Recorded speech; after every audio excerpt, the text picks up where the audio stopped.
జగిత్యాల జిల్లా మల్లాపూర్ మండలంలోని మల్లాపూర్ గుండంపల్లి మార్గమధ్యలో నూతనంగా నిర్మించిన బ్రిడ్జ్ విషయం తెలిసిందే. ఇటీవల కురిసిన వర్షాలకు బ్రిడ్జికి ఇరువైపులా మట్టి కొట్టుకుపోయి కయ్యల కారణంగా ప్రయాణికులు తీవ్ర ఇబ్బందులు పాలవుతున్నారు. కాంగ్రెస్ కిసాన్ సెల్ జిల్లా అధ్యక్షులు ఎలాల జలపతి రెడ్డి, మండల మార్కెట్ కమిటీ చైర్మన్ అనదడుపుల పుష్పలత, నర్సయ్య, మాజా ఎంపీటీసీలు గడ్డం శ్రీనివాస్ రెడ్డి, గున్నాల శ్రీనివాస్ రెడ్డి, మండల కాంగ్రెస్ పార్టీ అధ్యక్షులు పూండ్ర శ్రీనివాస్ రెడ్డి, పంచాయతీరాజ్ డిఈ వెంకటరమణారెడ్డితో కలిసి బ్రిడ్జ్ కి ఇరువైపులా కొట్టుకుపోయిన మట్టిని, కయ్యలను పర్యవేక్షించారు. సంబంధిత అధికారులకు తెలియజేసి త్వరితగతిన ప్రయాణికులకు ఇబ్బంది లేకుండా తగు చర్యలు తీసుకుంటామని పంచాయతీరాజ్ డిఈ వెంకటరమణారెడ్డి తెలియజేశారు.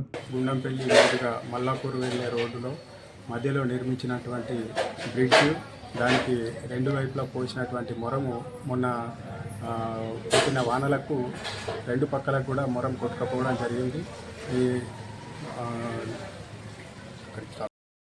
దీన్ని డిఈ గారు సందర్శించి అలాగే ఇట్టి నాసిరకం పనులు చేసినటువంటి కాంట్రాక్టర్ పైన చర్యలు తీసుకొని ఆ రాకపోకలకు ఎటువంటి అంతరాయం లేకుండా కొత్తగా బ్రిడ్జి పక్కలకు రెండు పక్కల కొట్టుకపోయిన మట్టిని తొందరలో పోయించి రాకపోకలకు ఎటువంటి ఇబ్బంది లేకుండా చూడాలని మా సాతారం గుండంపల్లి మల్లాపూర్ ప్రజలు తరఫున మేము డిమాండ్ చేస్తున్నాం.